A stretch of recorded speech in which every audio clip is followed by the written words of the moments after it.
Hello दोस्तों, कैसे हो? मैं हूं दिप्तेश और बॉलीवुड वीक के आज के इस लाइव चैट सेशन में हमारे साथ जुड़ चुकी है अभिनेत्री कविता बैनर्जी। कविता जी काफी सारी टीवी सीरियल्स में काम कर चुकी है। वे जी टीवी के शो रिश्तों का मांझा में भी काम कर चुकी है और वे काफी सारी वेब सीरीज में भी काम कर चुकी है। वे लारा दत्ता और प्रतीक बब्बर जी के साथ हिकअप्स और हुकअप्स जैसी वेब सीरीज में भी नजर आ चुकी है और हाल ही में उनका LGBTQ community focused OTT platform EOR TV पे उनका वेब सीरीज पंखुड़िया उड़ी उड़ी रिलीज हो चुका है और लोगों को ये काफी पसंद भी आ रही है। तो कविता जी, बहुत बहुत स्वागत है आपका बॉलीवुड के इस लाइव चैट सेशन में। Thank you so much. तो कविता जी, इससे पहले कि मैं इंटरव्यू शुरू करूं, मैं आपको सबसे पहले तो बहुत बहुत बधाई देना चाहता हूं कि आपका ये जो वेब सीरीज है पंखुड़िया उड़ी उड़ी वो लोगों को काफी पसंद आ रहा है और काफी सारे लोग इस वेब सीरीज को देख भी रहे हैं। I am so happy to hear that. शुक्रिया शुक्रिया, सुन के बहुत अच्छा लगा। ओके, तो कविता जी मैं आपसे सबसे पहला ये सवाल पूछना चाहूंगा कि आपकी जो वेब सीरीज है पंखुड़िया उड़ी उड़ी, उसके बारे में आप कुछ बताइए और इस वेब सीरीज में आपका जो किरदार है, आपका जो रोल है, उसके बारे में आप कुछ अपने हमारे दर्शकों को बताइए। जी, तो पंखुड़िया उड़ी उड़ी में it's basically about two girls, Pankhi और आर्या। तो उन दोनों में पांखी मैं हूँ और आर्या का किरदार स्नोवर सानिया बोल के मेरी जो को एक्टर है वो प्ले कर रही है। तो पांखी जो है वो बहुत ही सुलझी हुई सहमी सी, she is a yoga instructor पहले तो, और तो बोलते हैं ना ऑपोजिट्स अट्रैक्ट। तो आर्या एक नर्ड है जो कोडर है, वो सब करती है, और पांखी उसकी बिल्कुल ऑपोजिट है। वो बहुत लाइवली है, बहुत दीपक सर ने बयां किया था कि सर्दी के मौसम में ओस की बूंदों की तरह है वो, मतलब जो किसी के दिल को भी लुभा जाती है। एक उसमें मासूमियत है, एक फ्रेशनेस है। she's a beautiful entity of love, charm and life put together. She's somebody who's very close to my heart because Pankhi ka emotional quotient is very similar to Kavita Banerjee's emotional quotient. That is why Pankhi as an individual, as a character, is very close to me. तो ये web series का जो shooting है वो कहाँ पे हुआ था और शूटिंग के दौरान का आपका एक्सपीरियंस कैसा रहा? पूरा एंटायर स्केड्यूल बॉम्बे में ही था। कुछ पार्ट ऑफ इट घर में शूट हुआ था, जो कि कोइंसिडेंटली दीपक सर का ही घर था, वन ऑफ हिज हाउसेस। उनके बहुत सारे घर है बॉम्बे में, तो उनमें से एक घर में उन्होंने पूरा बहुत खूबसूरती से अंदर डेकोरेट किया था कि जैसे दो लड़कियां प्यार में जो है वो रह रही हैं, कैसे उनका घर हो सकता है। हम सब ने मिलकर सब कुछ छोटी छोटी चीजें वहां पे वो की थी। और बाकी के शूट में है बॉम्बे के ही रास्तों में, क्योंकि आपको दिखेंगे सीन्स जब मैं स्कूटी चलाती हूँ, आर्या मेरे पीछे बैठी हुई है। फिर एक सीन है जब आर्या गाड़ी चला रही है, मैं उनके साथ हूँ। तो बॉम्बे के काफी एरियाज में उसको शूट किया गया है। और जर्नी, यू वोंट बिलीव, ये पांखिरिया जब आया उस टाइम पे कोविड चल रहा था। सो पहला लॉकडाउन जैसे ही खत्म हुआ, उस वक्त पांखिरिया मेरे पास आया था। और उस वक्त आपको सबको पता है 10-15 महीने हमारे पास कोई काम नहीं था क्योंकि सब कुछ बंद हो चुका था, ठप हो चुका। तो उस वक्त जब पांखिरिया मेरे पास आया, it was like oh my God. एक तो बेहतरीन स्क्रिप्ट बिकॉज बहुत ही खूबसूरत है। दो लड़कियां छोड़िए, दो किरदार, दो इंसान आपस में प्यार करते हैं, और उनमें से जब एक इंसान का कुछ ऐसा फेटल डिजीज पकड़ा जाता है तो दूसरे इंसान किस इमोशनल जर्नी से गुजरती है, प्लस वो दोनों मिलकर अपना जर्नी कैसे कंप्लीट करते हैं, किस दिशा लेके जाते हैं, वो बहुत ही खूबसूरती से सर ने दर्शाया है। आप लोग, अभी तो पार्ट 1 आया, इसके बाद पार्ट 2 भी आएगा, आप लोगों को पता चलेगा कि क्या होता है इनकी जिंदगी में आगे। तो शूटिंग वाज फैंटास्टिक, बहुत जगहों पर हमने शूट किया। मतलब बेस्ट पार्ट मेरे लिए था जो सर के घर में शूट हुआ है, बिकॉज अपने घर वाला माहौल है। भी थे कि अरे ये वाला बॉटल कविता का है, ये वाला बॉटल स्नोवर का है, हम कैरेक्टर भी वही बॉटल्स यूज करते थे। तो बहुत मेरा फेवरेट पोर्शन वाज जो हमने घर में शूट किया था। वो काफी, हमने शायद 20 दिन घर पे ही शूट किया था, और बाकी के 10-15 दिन हम लोग ने सड़कों पे अलग अलग लोकेशंस पे शूट हुआ था। तो हाँ, तो शूटिंग के दौरान का कोई ऐसा किस्सा या कोई ऐसा इंसिडेंट हुआ हो जो आपको याद हो और आप शेयर कर सकते हो? ऐसे तो बहुत सारे इंसिडेंट्स थे, मतलब कभी कुछ होता ही रहता था। द वियर्ड पार्ट वाज मेरी जो को-एक्टर स्नोवर, जो आर्या का किरदार निभा रही हैं, मुझे याद है हम लोग पहले रीडिंग सेशन में मैं गई थी, मैं कमरे में घुसती हूँ एंड मैं देखती हूँ ये लड़की जो आर्या का रोल प्ले करने वाली है, उसकी शक्ल बहुत जाना पहचाना लग रहा था कि मुझे लगा कहीं तो मैंने देखा है इसे, कहाँ देखा है। फिर पता चलता है वो मेरे एक मुंह बोले भाई की दोस्त रह चुकी है, और मैं उससे शायद 2-3 साल पहले किसी इवेंट में मिली थी। एंड आई वाज लाइक दुनिया कितनी छोटी जगह है और आप मेरी गर्लफ्रेंड का रोल प्ले कर रही है, मतलब इतनी छोटी दुनिया है। और उसके बाद तो इसीलिए पहले से हमारे बीच में बॉन्डिंग बन ही चुकी थी, तो वो जो awkwardness, because we both are very straight people, तो लेकिन हम लोग के बीच की जो केमिस्ट्री है वो इसलिए है बिकॉज हम लोग में पहले से एक बॉन्ड बन चुका था कि अरे तू तो दोस्त है यार, मतलब there was an easiness, there was हिचकिचाहट नहीं था, ऑकवर्डनेस नहीं था, इसलिए it was very great, very relaxed, fantastic shooting रहा था। और अगर आप किस्सों की बात करें तो किस्सों ऐसे बहुत हैं जो हुए थे। जैसे एक बार मुझे याद है, एक सीन है जो टेरेस में पांखी आर्य के लिए एक डेट ऑर्गेनाइज करती है और खाना वाना बनाती है, उसको बोलती है कि मैं तुम्हारे लिए अमराज से भी लड़ जाऊंगी। वो वाला जो सीन हमने शूट किया था वो हमने पूरी रात जाग के शूट किया था, बिकॉज सर को पूरा बालकनी वगैरह डेकोरेट करना था अपने खुद से, क्यों किसी को बुलाएंगे नहीं, बोलते नहीं ये मेरा बच्चा है, मैं इसे डेकोरेट करूंगा।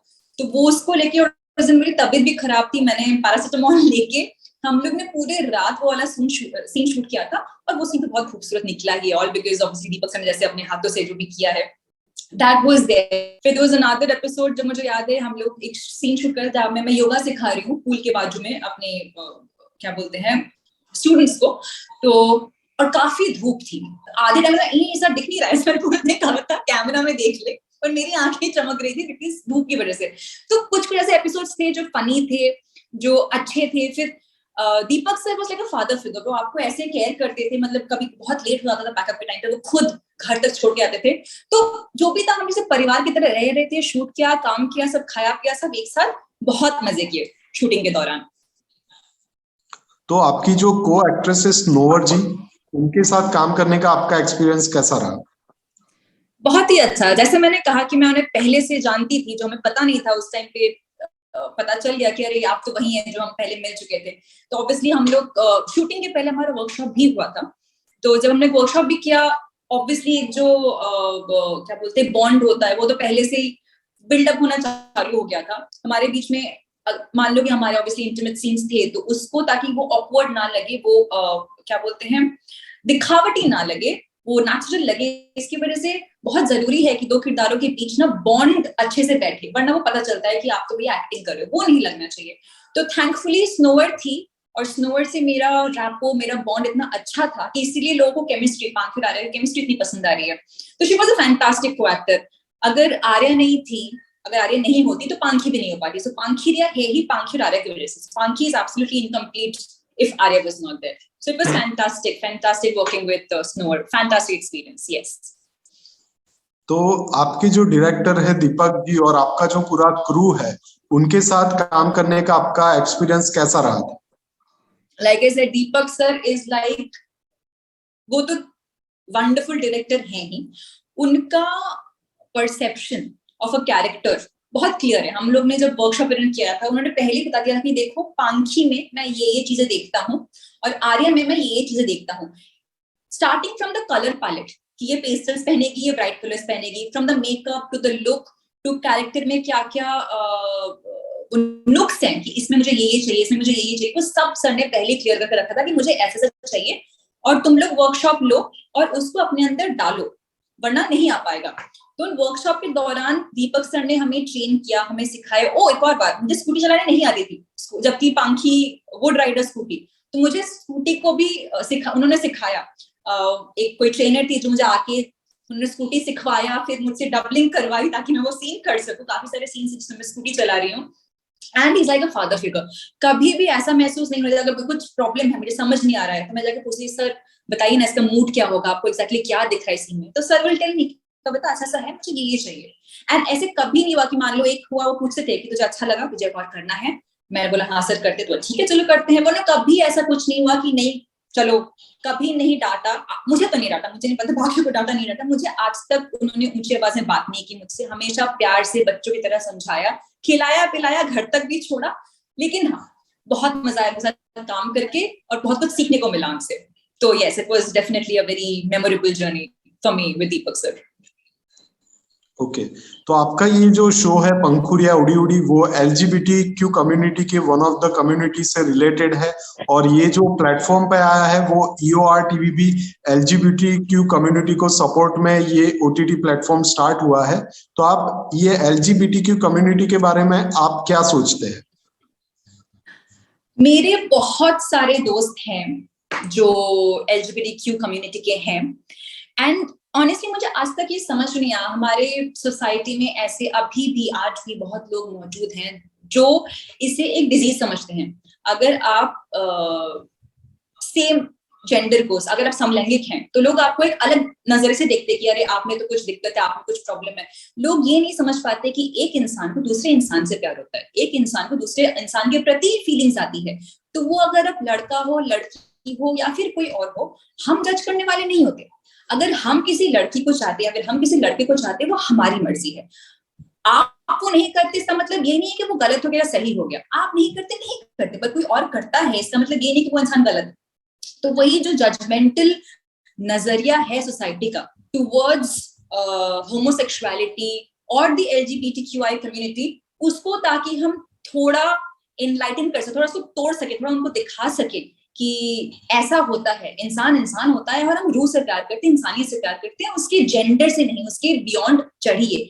वही दर्शाने के लिए, वही क्या बोलते हैं, लेसन इन तक दर्शकों तक पहुंचाने के लिए हमने कोशिश तो की है। आई होप कि वो ये समझे, वो इन्हें देखे, और कमिंग इयर्स में, आने वाले दिनों में, ये जो टाबू है LGBTQI कम्युनिटी की तरफ से, ये थोड़ा हम कम कर सकें। ओके, तो आपने अपनी करियर में काफी सारी टीवी सीरियल्स में काम किया, उसके बाद वेब सीरीज में आपने काम किया है, उसके बाद अभी आप एक विलन रिटर्न्स मूवी में भी आप नजर आने वाली है, और ये आपकी वेब सीरीज भी चल रही है। तो आपकी ये जर्नी कैसे रही, कैसे आपने, कहाँ से आपने स्टार्ट किया और कैसे आप यहाँ तक पहुंचे? तो आपकी जर्नी के बारे में बताइए, ताकि और भी जो आना चाहते हैं उनको रास्ता मिले और उनको भी एक प्रेरणा मिले। तो जब मैं छोटी थी, मेरे पापा जो हैं, सो मैं लखनऊ में पैदा हुई थी और मेरे पापा बनारस के हैं।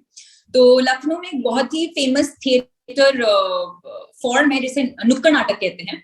तो मेरे पापा नुक्कड़ नाटक थिएटर परफॉर्मर थे, तो मैं उनके साथ थिएटर जाया करती थी। मेरे दादू वो भी थिएटर आर्टिस्ट थे, मैं उनके साथ भी थिएटर जा चुकी हूँ। और उनकी सब जब जाती थी तो छोटे बच्चों का किरदार हुआ करता था, कभी कदार पापा ने बोला कि चलो तुम ये करके दिखाओ, तुम ये कर लो। तो मुझे तभी से नाटक या फिर एक्टिंग में इंटरेस्ट था। उसके बाद जब मैं आई गेस मास्टर्स करी थी, मैं जब पोस्ट ग्रेजुएशन कर रही थी, उस वक्त मुझे एक बंगाली सीरियल मिलता है जो मैंने किया। मैंने 2 सीरियल किया उसके बाद, और करते करते, आपको पता ही है हमारी सोसाइटी जैसे है, माँ बाप हमें चाहते हैं कि आपके बच्चे उनका फ्यूचर सिक्योर रहे।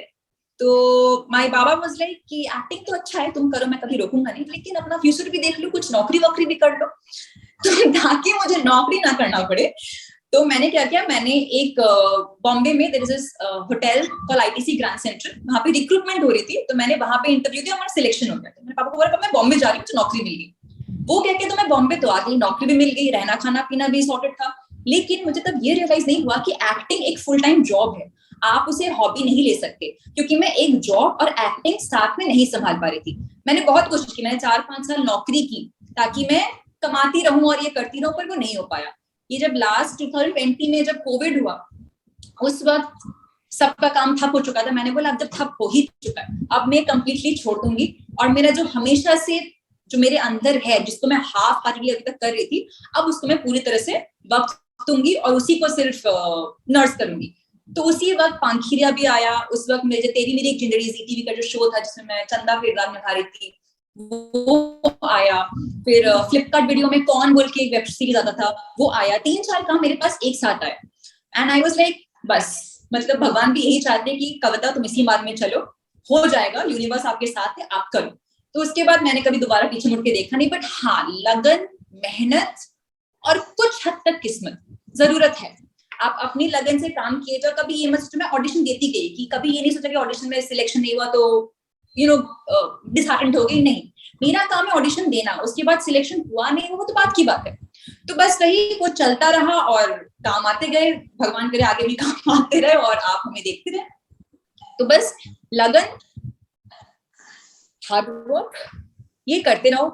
और एक कहावत है, नसीब से ज्यादा और वक्त से पहले किसी को कुछ नहीं मिलता। तो मेरा नसीब, मेरा वक्त शायद आज था तो मिल गया, जिनका है उनको भी जरूर मिल ही जाएगा। बस अपनी तरफ से हार्ड वर्क और लगन से काम किए जाइए। तो काफी सारी ऐसी लड़कियां हैं जो ये इंडस्ट्री में आना चाहती हैं, लेकिन उनके पेरेंट्स उनको मना कर देते हैं क्योंकि ये सोचते हैं कि ये इंडस्ट्री लड़कियों के लिए सेफ नहीं है। तो इस पर आपका क्या मानना है? देखिए, हर इंडस्ट्री में हम अगर आप न्यूज़पेपर पढ़ेंगे, हर दिन आपको कुछ ना कुछ दिखेगा कि विमेन के प्रति कुछ ना कुछ गलत होता ही रहता है।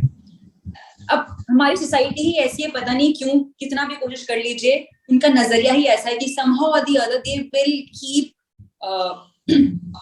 abusing the women। अब वो सिर्फ हमारे इंडस्ट्री में क्यों, हर इंडस्ट्री में होता होगा, लेकिन आप हमारी इंडस्ट्री में क्यों देखते हो? बिकॉज मीडिया हमारे पीछे भागती है। आप एक शिल्पा शेट्टी, आप एक अमिताभ बच्चन, आप एक शाहरुख खान को जानते हो, इसलिए आपको उनकी कहानी में इंटरेस्ट है, लेकिन आप अपने पड़ोसी को नहीं जानते तो आपकी उस कहानी में इंटरेस्ट है ही नहीं। लोग ये नहीं बेचेंगे, लोग ये नहीं देखेंगे, लोग लेकिन शाहरुख खान की कहानी देखेंगे। इसीलिए लोगों को लगता है कि हमारी इंडस्ट्री बहुत खराब है, यहाँ पे लड़कियों पे बहुत शोषण होता है, लड़कियों को स्पॉइल कर देते हैं। ऐसा कुछ नहीं है, मेरे साथ आज तक कभी कुछ गलत नहीं हुआ। तो ये मतलब किसी भी गीता पे कसम हाथ रखे कसम खाने बोली, मेरे साथ आज तक कुछ गलत नहीं हुआ, किसी ने कभी कुछ गलत बोला नहीं, ना किसी तरह गलत अप्रोच किया। मैंने सिर्फ ऑडिशंस दिए हैं, काम मिले हैं, काम किया है, घर आ गई। इसलिए जो सोच है कि लड़कियों के लिए सेफ नहीं है, लड़कियां आएंगे तो खराब हो जाएंगे, ऐसा कुछ नहीं है, ऐसा बिल्कुल कुछ नहीं है। बहुत सेफ इंडस्ट्री है, बस आप अपने आपको जैसे प्रेजेंट करते हो, अपना डिसिप्लिन मेंटेन कीजिए। ये नहीं हो गया इंडस्ट्री में आ गए तो चलो मैं कुछ भी करूंगी, वैसा नहीं। अपना डिसिप्लिन, अपना मोरल वो मेंटेन कीजिए, कुछ नहीं होगा। एकदम सेफ इंडस्ट्री है, किसी और नौकरी की तरह। एक्टिंग भी एक नौकरी ही है, हम भी 12 घंटे 14 घंटे की शिफ्ट करते हैं, हमारी भी मजदूरी है, हम भी कमाते हैं, तो ये इज लाइक अनदर जॉब। ऐसा कुछ नहीं है कि यहाँ पे आप नष्ट हो जाएंगे, ये this is all Abu, this all bullshit, ऐसा कुछ नहीं है। ओके, तो काफी सारे लोग हैं जो इस वेब सीरीज को देखने के बाद आपके फैन बन चुके हैं और वे आपके बारे में काफी सारी जानकारी लेना चाहते हैं, ठीक है? तो मैं अभी कुछ सवाल आपकी पर्सनल लाइफ से जुड़े करूंगा ताकि वो लोग अगर आपके बारे में कुछ खोज रहे हैं तो इस इंटरव्यू के माध्यम से उनको आपके बारे में सारी जो जरूरी जानकारी है वो मिल जाएगी। तो सबसे पहले मैं आपको तो सबसे पहले मैं आपको पूछना चाहूंगा कि आपके पेरेंट्स का नाम क्या है और वो लोग क्या करते हैं? अच्छा, तो मेरे पापा, उनका नाम है प्रदीप कुमार बैनर्जी, और मेरी मम्मी, उनका नाम है मीता बैनर्जी। मम्मी हाउस वाइफ है, प्लस वो ट्यूशंस भी, छोटे बच्चों को ट्यूशन भी पढ़ाती हैं, शौक से, उन्हें पढ़ाने का बहुत शौक है।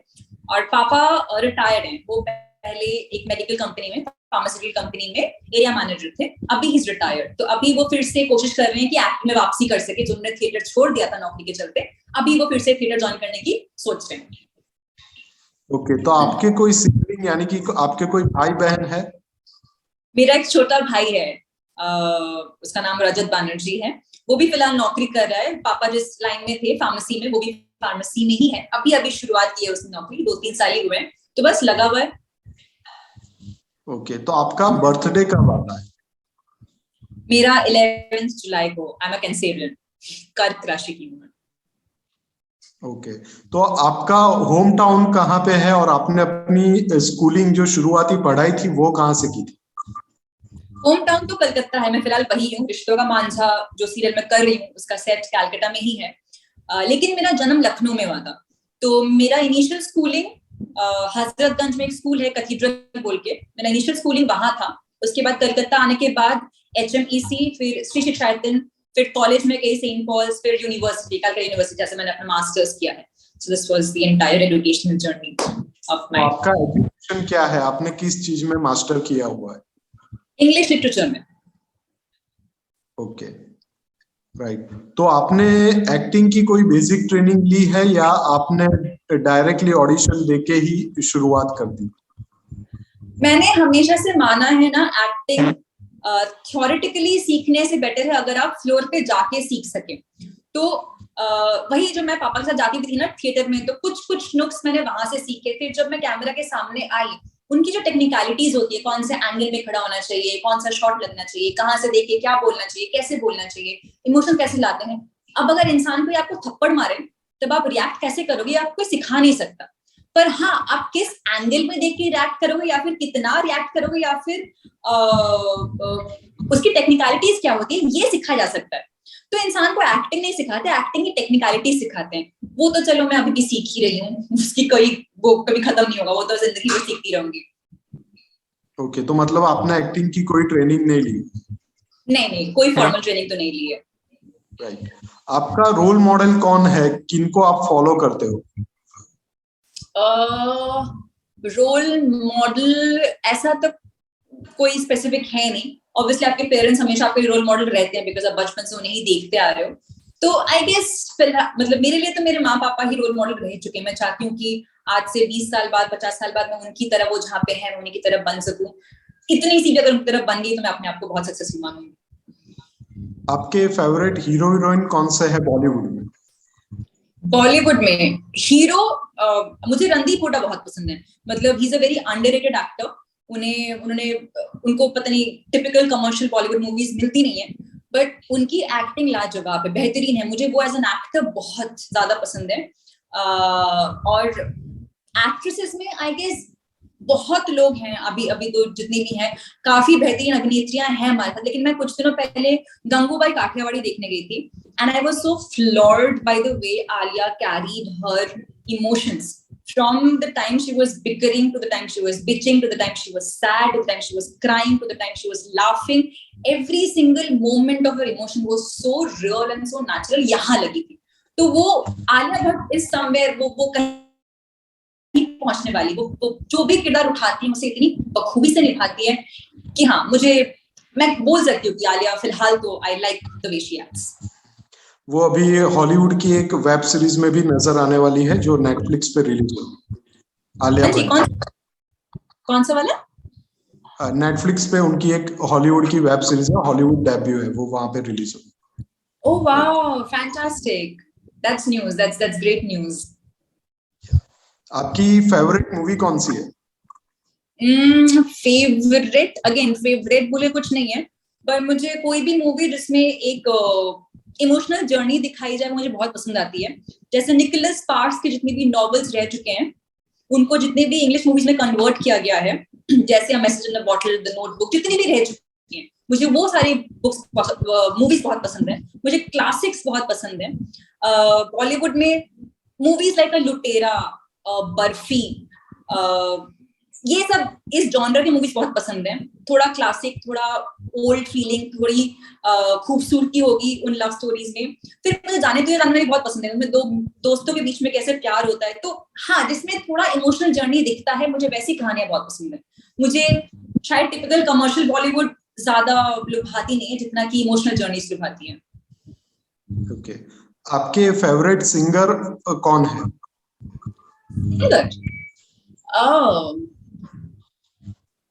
सिंगर फिलहाल I guess I like listening to Armaan a lot. उसके गाने काफी पसंद आते हैं, सुर ताल भी काफी खूबसूरत है। तो या I guess currently Armaan. But लेकिन अगर पहले जाए तो मुझे अभी भी, मैं 90s की बहुत बड़ी फैन हूँ। तो शान, सोनू निगम, अलीशा चिनॉय, सुनिधि चौहान, अगर मेरा लिस्ट खोलोगे आप म्यूजिक लिस्ट, उसमें सिर्फ उन्हीं गाने आपको मिलेंगे। तो आपका फेवरेट फूड कौन सा है? मैं कुछ भी खाती हूँ, कोई भी चीज जो हाइजीनिक, जितनी कम हाइजीनिक हो, जितनी कम डाइट वाली हो, तो मैं वैसे, मैं बिरयानी बताओ, कोई भी जितनी भी कम डाइट वाला खाना होता है मैं सब खाती हूँ। I am a foodie, I love food. आपकी फेवरेट प्लेस कौन सी है जहाँ पे आप जाना पसंद करते हो, अपना वैकेशन बिताना पसंद करते हो? जहाँ सुकून मिले, जहाँ पे ज्यादा भीड़ भाड़ ना हो, जहाँ लोग ना हो। मुझे 2 दिन की छुट्टी मिलती है तो मैं कहीं भी आसपास बॉम्बे के जो भी लोकेशंस हैं जहाँ पे सुकून मिल सके, मसूरी बोलिए या फिर कुछ भी आसपास, लवासा बोलिए, मैं वहां निकल जाती हूँ। 2 दिन की छुट्टी मिला के वापस आ जाती हूँ। आप अपने फ्री टाइम में क्या करना पसंद करते हो? मुझे पढ़ना बहुत पसंद है, क्योंकि ऑब्वियसली मैंने जैसे बताया मैं लिटरेचर पढ़ चुकी हूँ। तो मैं पढ़ती हूँ, या फिर मैं आजकल तो इतना कंटेंट है डिजिटल पोर्टल पे, मैं कुछ ना कुछ वही कंज्यूम करती रहती हूँ, कुछ ना कुछ देखती रहती हूँ। जैसे मैं रिसेंटली माधुरी दीक्षित का जो फेम गेम निकला है, मैं वो देख रही थी। तो वो शायद कल ही खत्म किया मैंने, तो बस या फिर खाना बना लेती हूँ। आप काफी ब्यूटीफुल दिख रहे हो, आप काफी फिट भी हो, तो आपका ब्यूटी और फिटनेस का रिजिम क्या है, क्या रूटीन आप फॉलो करते हो? ऐसा तो कुछ स्पेसिफिक है नहीं, जो रेगुलर है। क्लींजिंग, टोनिंग, मॉइस्चराइजिंग, वो तो I guess the basic 3s वो तो सब फॉलो करते हैं, मैं वही करती हूँ। और जिम वगैरह भी फिलहाल तो हो नहीं पा रहा है, बिकॉज मैं कालकाटा आई हुई हूँ, बॉम्बे जाके फिर देखेंगे। वही basic free hand exercises and basic skin care. I am not into a lot of कि ये भी करना है वो भी करना है, उतना मुझसे होता नहीं है. तो बस सिंपल जितना हो सके उतना कर लेती हूँ. और जो है हमारे मेकअप आर्टिस्ट ज्यादा हैं बाकी भगवान की देन है बस. तो अगर आप बताना चाहे तो हम जानना चाहेंगे कि आपके अपकमिंग प्रोजेक्ट्स कौन से हैं. फिलहाल तो रिश्तों का मांझा मैं कर ही रही हूँ, वो शायद इस महीने के एंड तक खत्म हो जाए. उसके बाद एक फिल्म रिटर्न्स, जैसे कि आपने कहा, वो जुलाई में रिलीज होने वाली है. उसके बाद मैंने हॉटस्टार के लिए एक शॉर्ट फिल्म की थी, वो भी शायद अक्टूबर नवंबर तक रिलीज हो. और एक अमेजोन के लिए वेब सीरीज है जो भी it's on the initial phase, बातचीत चल रही है. और बॉम्बे जाने के बाद एक और मोस्टली टीवी शो करने जा रही हूँ होपफुली. तो वो तो जब करूंगी तब पता चल ही जाएगा आप सबको. ओके. आपकी एक वेब सीरीज है पंखुड़ियां उड़ी उड़ी, तो इसकी यूएसपी क्या है, क्यों लोगों को ये वेब सीरीज देखनी चाहिए, उसमें क्या खास है? इसकी यूएसपी है इसकी कहानी. ये कोई रैंडम एवरीडे दिखने वाली लव स्टोरी है नहीं. एक तो इसकी कहानी इतनी खूबसूरत है. दो तरह के इंसान समलैंगिक है यस, बट उनके बीच की जो जर्नी है, जब आपको पता चलता है कि आपके करीबी वाला कोई इंसान एक फेटल डिजीज से गुजर रहा है और वो शायद उनके पास एक ही साल बचा हुआ है जिंदगी बिताने के लिए, तो आप उस वक्त कैसे अपनी जर्नी के थ्रू जाते हैं और कहाँ पहुंचते हैं, क्या क्या ट्विस्ट एंड टर्न्स आते हैं आपकी लाइफ में, आप कैसे से फेस करते हैं, ये सब उसमें है. तो आप देखेंगे और जानेंगे. और ये सवाल का जवाब मैं ऑडियंस से पूछना चाहूंगी कि उनको क्यों पसंद आ रही है पानखिरिया, और वो क्यों और इसे देखना चाहेंगे और प्यार करना चाहेंगे. ओके. तो काफी सारे फैंस है जो आपके इस इंटरव्यू को देखेंगे, तो आप अपने फैंस को, आपके चाहने वाले को क्या मैसेज देना चाहते हैं? मैं सिर्फ इतना बोलना चाहूंगी कि मैं तब तक हूँ जब तक आप लोग हो. आप लोग नहीं तो कविता भी नहीं. तो इसलिए आपका जितना प्यार है, प्यार ना हमेशा कम पड़ता है. लोग बोलते हैं पैसे कम पड़ते हैं, पैसे तो आते जाते रहते हैं. प्यार हमेशा, प्यार और आशीर्वाद हमेशा कम पड़ता है. तो वो दोनों प्लीज जितना हो सके मुझ पे बरसाते रहिए, अपनी कविता को पसंद करते रहिए. एंड आई मेक श्योर कि I keep entertaining you guys with better different various characters, और कभी ऐसा मौका ना है कि मैं आपको निराश करूं. So keep spreading love, keep loving me, and that's it. तो कविता जी, आपके साथ बात करके बहुत अच्छा लगा, और आपका बहुत बहुत धन्यवाद कि आप अपना कीमती समय निकालकर मेरे साथ बॉलीवुड के इस लाइव चैट सेशन में जुड़ी. और मैं चाहूंगा कि आप आगे भी इसी तरह से नए नए प्रोजेक्ट करते रहे, उसमें भी आपको सफलता मिलती रहे, और आप मेरे साथ इस तरह से जुड़ते रहे और लाइव चैट सेशन करते रहे. तो Kavita ji, thank you so much for joining us. Thank you so much. It was, and the pleasure was entirely mine. Thank you so much for having me over here. Thank you. Bye.